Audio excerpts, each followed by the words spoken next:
He issued a warm Thanksgiving message. He wrote a very happy Thanksgiving salutation to all of our great American citizens and patriots who've been so nice. All right, that's something, right? So nice in allowing our country to be divided, disrupted, carved up, murdered, beaten, mugged, and laughed at. This week, what do you think that says about the state of U.S. politics? It's very depressing. And it seems very strange to me that the President of the United States has so many friends who are sexual abusers. Picture a political spotlight suddenly exploding like a carnival firework gone rogue, sending glitter, confusion, and one very startled President Trump scrambling for cover. Because the moment Jimmy Kimmel and Rosie O'Donnell joined forces, the atmosphere shifted from ordinary chaos to a full-blown comedic demolition scene. Tales started swirling. Whispers grew louder, and everyone wanted to know one thing. How exactly did these two manage to turn Trump's day into a cinematic disaster he never saw coming? Very soon, we are now one step closer to answering the question, what did the president know and how old were these women when he knew it? Yesterday, both the House and Senate voted to release the long-withheld files related to a man who considered himself to be Trump's closest friend. I just said facts, and you would think that I called his mother a whore. You know, he went insane. And for 20 years, he's been using me as a punching bag, even at the debate. Jimmy Kimmel barrels into the chaos like he's been waiting his entire life for this moment, tossing comedic grenades that detonate the instant they touch anything connected to the presidential spotlight. Rosie O'Donnell joins the storm with the energy of someone who circled this date on her calendar in permanent ink. Their combined fury becomes a theatrical masterpiece, the kind that paints elaborate scenes of presidential confusion shimmering under too much public scrutiny. Every jab turns into a lightning strike aimed at a tower of ego that somehow keeps growing even after the thunder hits. Trump tries to hold his expression together the way someone holds a collapsing sandwich. Murdered, mugged, beaten, and laughed at. I hate to be the one to tell you our country isn't being laughed at. They're laughing at you. And then Trump lashed out at Tim Walz, of all people, calling him the seriously retarded governor of Minnesota, Tim Walz. See, he can be presidential when he wants to be. Crowds begin sensing the tension thickening in the air, the kind you can almost slice with the side eye, coming from every direction. Kimmel pushes deeper, constructing jokes like a carpenter building one final grand structure before retiring. He fuels the momentum with comedic velocity, treating Trump's decisions like loose puzzle pieces tossed into a blender. For those who think I go too hard on Donald Trump, to the point where there are still a lot of people who think I should be pulled off the air for making fun of Donald Trump. So I want to explain. I talk about Trump more than anything because he's a bully. I don't like bullies. I played the clarinet in high school, okay? So I just don't like him. Donald Trump is an old-fashioned 80s movie-style bully, taking your lunch money. And if you give it to him once, he'll take it again. The scene evolves into a parade of punchlines spinning around Trump like unruly fireworks escaping their packaging. Rosie came, landing hits with the precision of a dancer who knows every beat in advance, while Kimmel crafts his insults with the joy of someone decorating a cake specifically for chaos. Trump's attempts to maintain composure turn into a balancing act so unstable that even gravity seems offended. Each comedic blow melts another layer of bravado until he resembles a statue made of warm butter under a relentless spotlight. Kimmel points out the absurdity with the kind of delight usually reserved for watching a piñata self-destruct. Rosie builds on the momentum by carving each moment into satirical gold, sculpting Trump's habits into a theatrical exhibit. The atmosphere shifts into carnival mode as jokes ricochet around the room like rubber balls with a chaotic agenda. Trump tries shifting the narrative by puffing himself up, only to watch Kimmel slice through the display with relentless precision.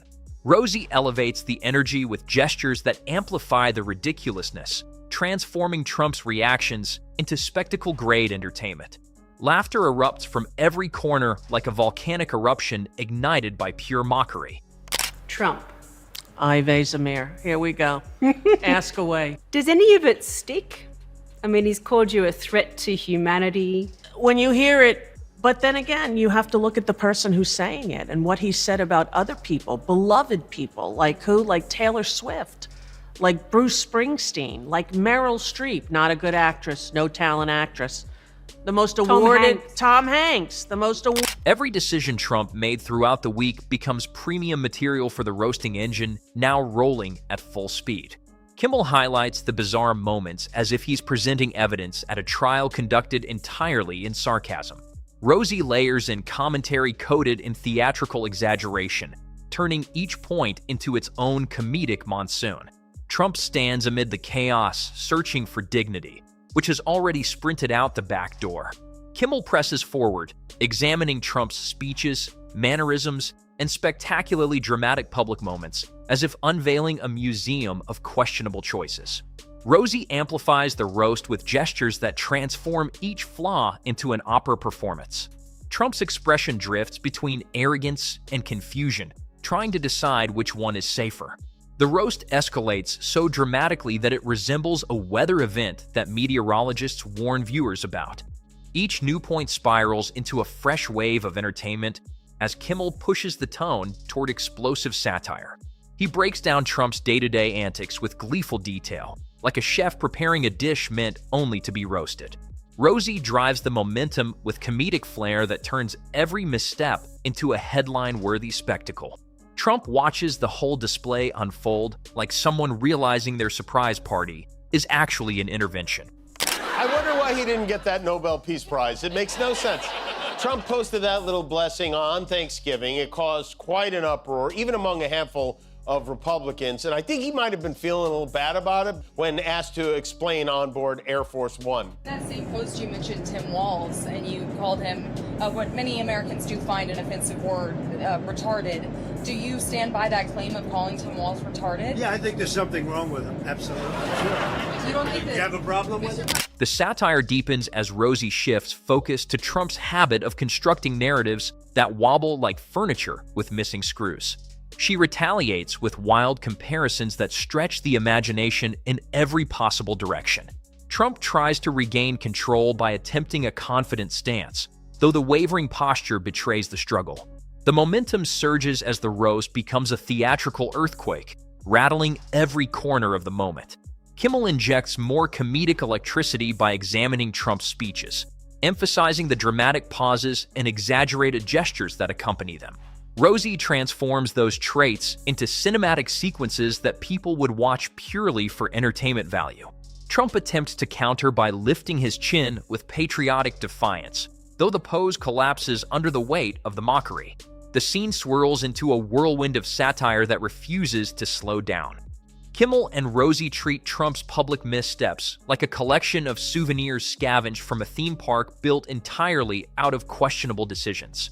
Each point becomes a new roller coaster, fast, loud, and full of screams that aren't entirely joyful. Trump tries to redirect attention to his presidential accomplishments, though the comedic barrage keeps drowning out the attempt. The spectacle shifts from satire to full theatrical demolition. It had a red check instead of a blue check, so I thought it was a fake account. I said, oh, that's kind of funny, but it's fake. And he said, it's not fake. It's on his Truth Social. I don't go on Truth Social. I don't follow him or anything. And then I sat down and wrote the reply and posted it. And to tell you the truth, that was kind of the end of it for me, because I know he can't do that, but the Supreme Court has given him unbridled powers, and who knows what he can and can't do. The roast evolves into a dazzling storm of theatrical chaos, with Kimmel weaving sarcasm into a tapestry of merciless detail. Rosie layers comedic echoes on top, creating a chorus of mockery that shakes every remaining ounce of presidential confidence. Trump tries forcing a commanding expression, though the strain shows through like cracks in plaster. The impact spreads across the scene like the aftershocks of a comedic explosion. Kimmel examines Trump's latest press appearances with a tone that blends skepticism, amusement, and spectacle. Rosie provides commentary that transforms each detail into an exaggerated cartoon, complete with unpredictable twists. Trump looks around as though searching for an escape hatch, but the room offers none. The roast continues growing into a comedic avalanche capable of flattening any attempt at seriousness. Kimmel breaks down Trump's daily routines with a level of humor that suggests these routines should be televised for entertainment. Rosie escalates things by turning even Trump's simplest gestures into comedic storylines. Trump tries regaining the spotlight through sheer determination, though the spotlight shifts like a rebellious pet refusing commands. The energy surges like a festival erupting in unexpected fireworks. 27-1. It was such a landslide, Trump might actually be able to rebury the Epstein files under it. The Senate today sent the bill to the White House. Now, usually when Trump gets a bill, he declares bankruptcy and doesn't pay it. But this one, he's going to have to sign it, or at least he says he's going to sign it, which means there's about maybe a 12% chance he will. Trump hasn't been this nervous about signing something since Don Jr.'s birth. At this point, Rosie pivots to Trump's public decisions with the tone of someone narrating a dramatic soap opera. She embellishes each decision with enough exaggeration to give it blockbuster potential. Trump's expression hardens in an effort to appear unbothered, although each new joke softens the act. The roast accelerates until it resembles a runaway train powered entirely by sarcasm. Kimmel navigates Trump's controversies with a level of comedic detail that turns them into spectacle-grade attractions. Rosie punctuates the moment with vivid imagery, transforming Trump's reactions into a highlight reel of unraveling confidence. Trump attempts to hold a heroic posture, though the humor keeps breaking it apart. The scene grows louder, faster, and funnier with every breath. Kimmel explores Trump's decision-making process with playful criticism that suggests each decision was made while someone rewired the lights in a power outage. Rosie magnifies the absurdity with theatrical movements that display each flaw like an art piece. Trump tries to make himself appear larger than life, though the comedy shrinks the illusion. The roast reaches an intensity that vibrates through the entire atmosphere. Kimmel and Rosie then move into Trump's leadership style, painting it as an unpredictable parade marching to a tune only it can hear. Trump attempts to posture with authority, though the comedic waves keep washing over the illusion. I feel on the verge of crying when I was there, when he got elected. I luckily had a plan with my therapist. Hope she's watching. Hi, Ann. And I said to her, should he be elected, which none of us thought was going to happen, I need a plan. And the plan was always and only Ireland. My grandparents are from here, and I grew up, I like Conan, who I saw on your show the other time, I'm 100% Irish on my 23andMe. So there was no option. It's not like people said, why didn't you go to Italy or France? I'm like, because I'm Irish. So I went. The satire grows richer with every new angle, transforming leadership moments into carnival attractions. The effect becomes irresistible as the scene swarms with chaotic brilliance. Kimmel dissects Trump's press strategies with surgical humor, carving out every embellishment and theatrical flourish. He elevates the critique by turning each moment into a performance so vibrant it overshadows everything Trump tries to project.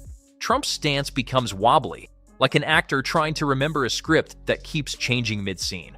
The roast expands with unstoppable momentum.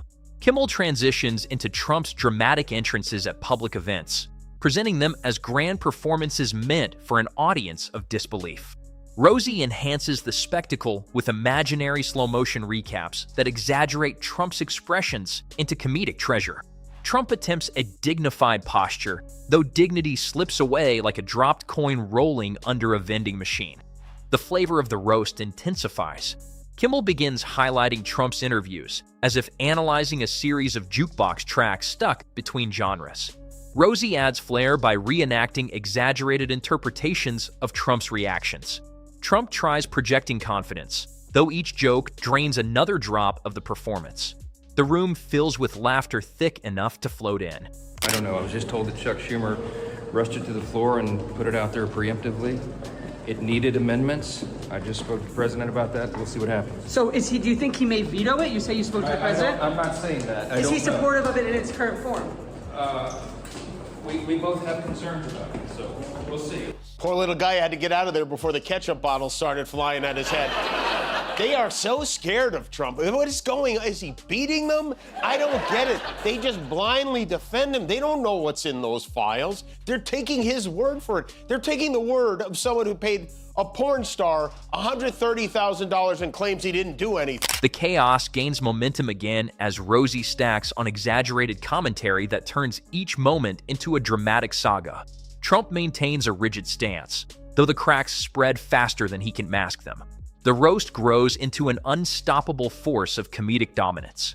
Kimmel turns attention to Trump's highly dramatic statements, transforming them into comedic exhibits that deserve their own gallery. Rosie paints the picture with bright strokes of satire, elevating each event into an unforgettable theatrical act.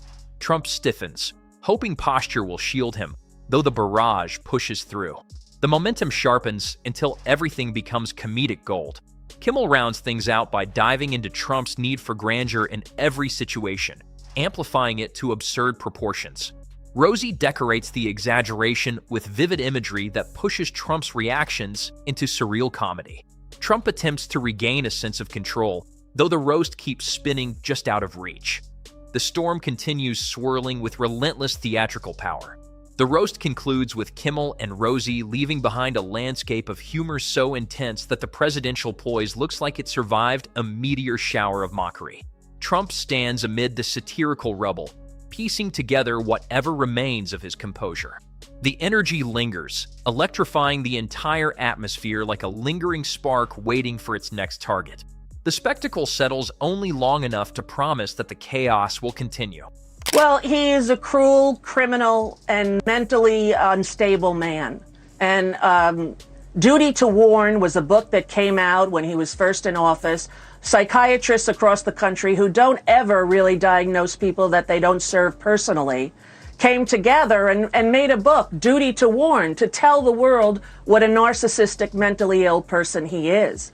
And I think he's the worst thing that ever happened to the United States, and his cruelty knows no bounds. Thunder cracks through the moment like a spotlight with attitude, exploding into a burst of chaotic brilliance that sets the tone for the next wave of mockery.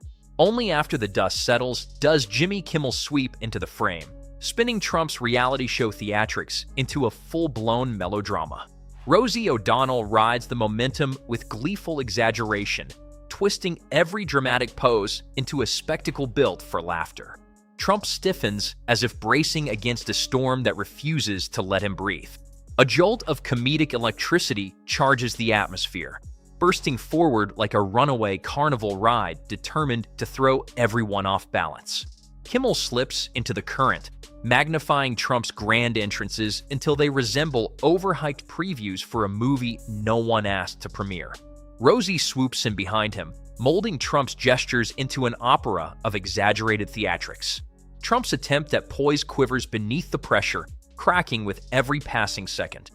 The energy surges again like a rogue spotlight spinning out of control, scattering satire across the scene with hyperactive precision.